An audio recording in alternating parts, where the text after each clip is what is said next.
النهارده الفيديو بتاعنا عن القصاقيس. السؤال المعتاد لأي خياط: انت بتودي القصاقيس دي فين ولا بتعمل بيها ايه، او ايه الاستفادة اللي بتيجي من وراها؟ السلام عليكم ورحمة الله وبركاته. ازيكم عاملين ايه؟ يا رب تكونوا بخير. النهارده معانا فكرة جديدة حبيت اشاركها معاكم. لو أول مرة تشوفوني، أنا تقى بقدم محتوى عن إعادة تدوير والأفكار البسيطة، وكنت بدور في قصاقيسي عشان أطلع حل للفستان ده. الفستان ده أنا كنت عاملة البنوتة، وكان محتاجين نطوله كمان شوية بعد ما البنوتة كبرت أكتر، فجبنا القصاقيس ورجعنا لها تاني وجبنا منها الجزء ده عشان خاطر نركبه للفستان ونطلع منه موديل جديد وكمان مقاس اكبر.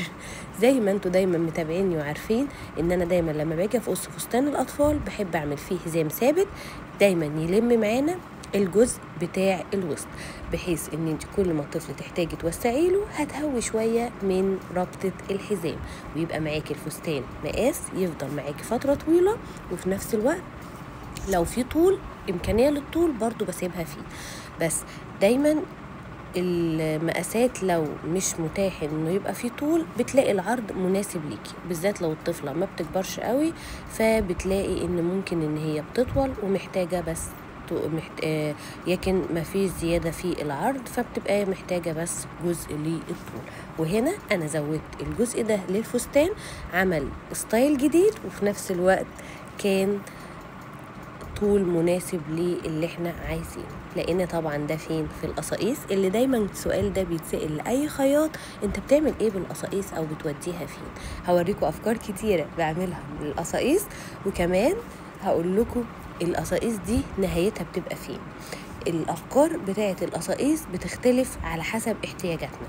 ممكن احتياج زي ده يبقى بالنسبة لك ب1,000,000 جنيه. ليه بقى؟ انت هنا وفرتي تمن الفستان كله حرفيا بمجرد الجزء ده من القماشة، وفي نفس الوقت كمان ان انت طلعتي منها حاجة كويسة. برضو هنا ممكن القصاقيس اللي انت عندك ما تكونش مناسبة لأي فكرة من الأفكار دي، بس مناسبة ان انت ممكن تعملي بيها حاجة تانية خالص، زي أدوات مكتبية، أدوات مدرسية، حاجات تبع التجميل، شنط، كل الحاجات دي. الأفكار دي طبعا بننفذها من القصاقيس. القصاقيس دي حاجة جميلة، بس لو انت عندك امكانيه للاحتفاظ بيها. في ناس كتير ما بيبقاش عندها الامكانيه دي. هنرجع بقى للجزء ده عشان بس نشرحه. الجزء ده هنبتدي ان احنا هنا نحاول نعملها بابسط برضو طريقه، ان انت ممكن ما تحتاجيش سرفله. هنتني الجزء اللي احنا عملناه ده. احنا طبعا قصينا القصاقيس دي جت ان يبقى في جزء امامي وجزء خلفي، فهنا مثلا ده جزء منهم.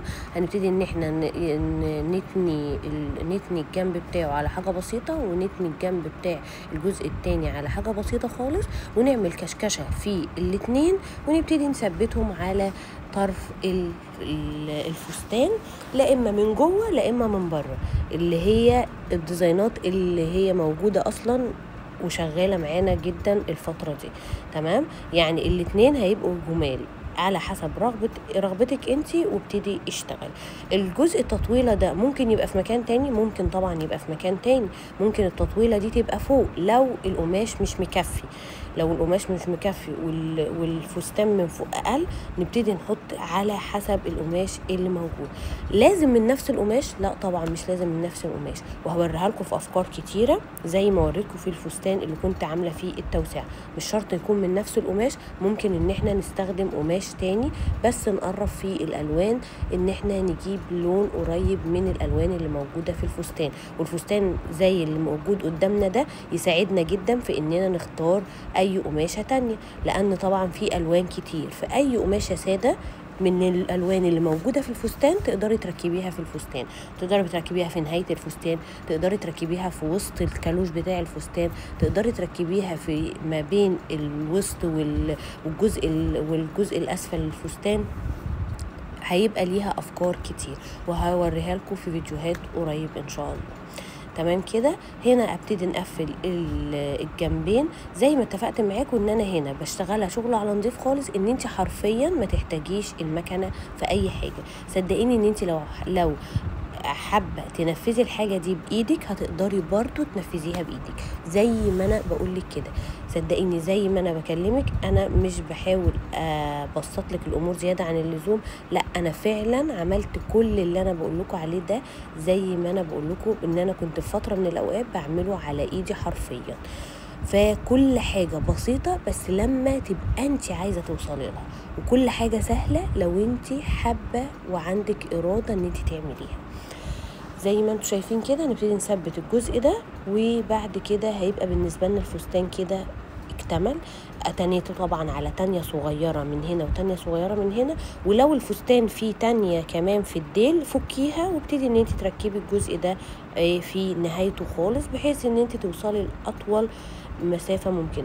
لو البنت اقصر من كده فكي التانية اللي موجودة في الفستان الاساسي وابتدي ركبي الشريطة دي، بعد كده اتني تانية في الشريطة اللي انت عاملاها جديدة دي، وهتظهر لك بمظهر جميل جدا لكنه جزء من الفستان.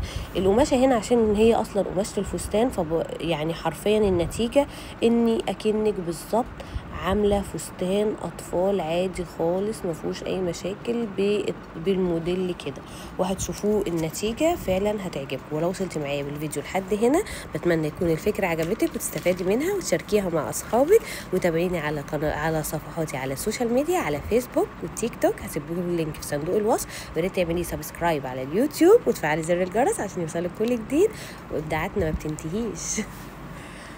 زي ما انتم شايفين كده بتمنى يكون الفكرة واضحة.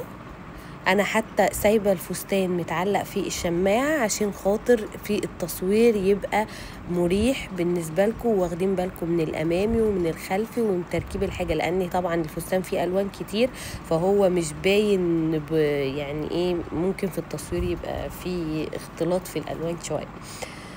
وكده خلاص كده بالنسبه لي انا كده الفستان تمام، مش محتاج اي حاجه، مش محتاج حتى استرفله لنفسها. وزي ما اتفقت معاكم هتنيه انا بقى هنا تانية بسيطة، ودي على حسب برضو الطول اللي احنا عايزينه، وعلى حسب الجزء برضو اللي احنا دلوقتي لقيناه من القصايص طبعا يعني محكومين بيه برضو.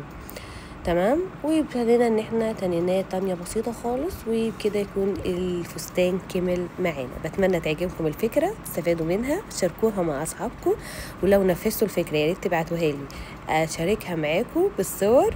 والسلام عليكم ورحمة الله وبركاته. هسيبكم بقى مع الفستان، قولوا لي رأيكم.